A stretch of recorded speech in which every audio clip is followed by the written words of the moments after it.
So a very important part of any program is your ability to adapt. And I think a lot of people, they really underestimate this because they really overvalue the impact of planning things out. And that's all well and good, and you can micromanage every single detail. But what happens is if plans change, if some other goal becomes your fixation, if anything really deviates, if you have bad days, maybe you get sick for a while, that plan goes out the window and you need to adapt.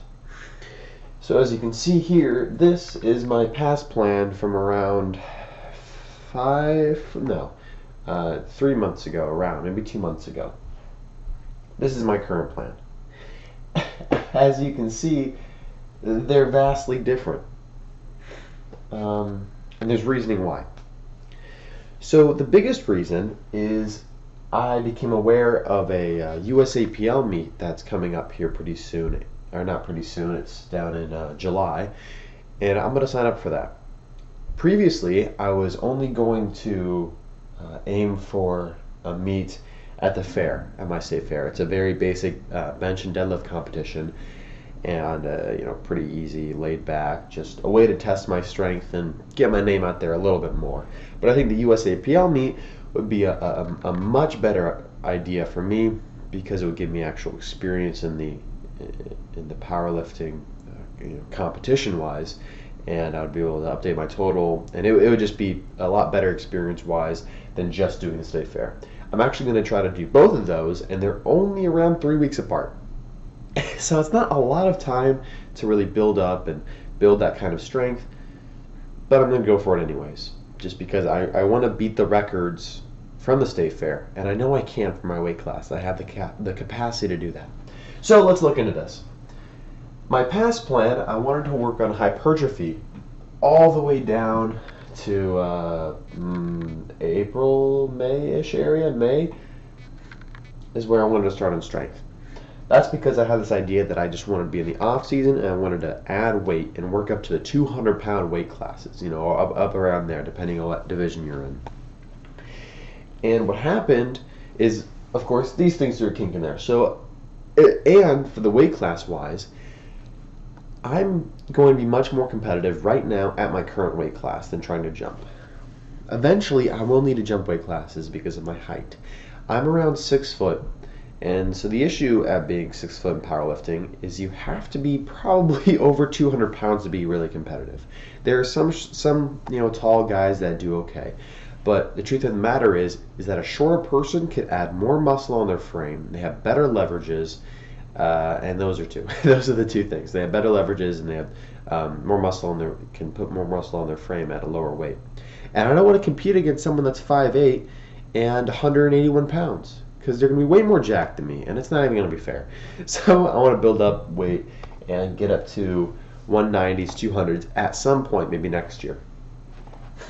But as you can see right now, I'm only doing a little bit of volume work, and I'm going to be maintaining most of my weight. And I'm actually going to be cutting a tiny bit around this volume, so I can get down to 179 and be comfortably within the 165 weight class.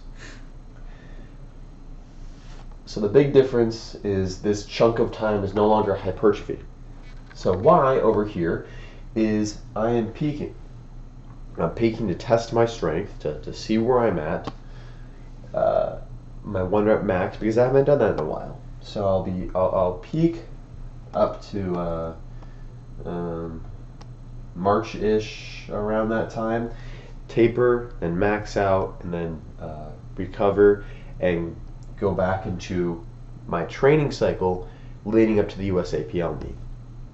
This would involve a smaller volume block followed by a very small strength block. The reason it's so small is I just spent 4 months up here developing that strength, and I need to peak. That's where I need to focus on.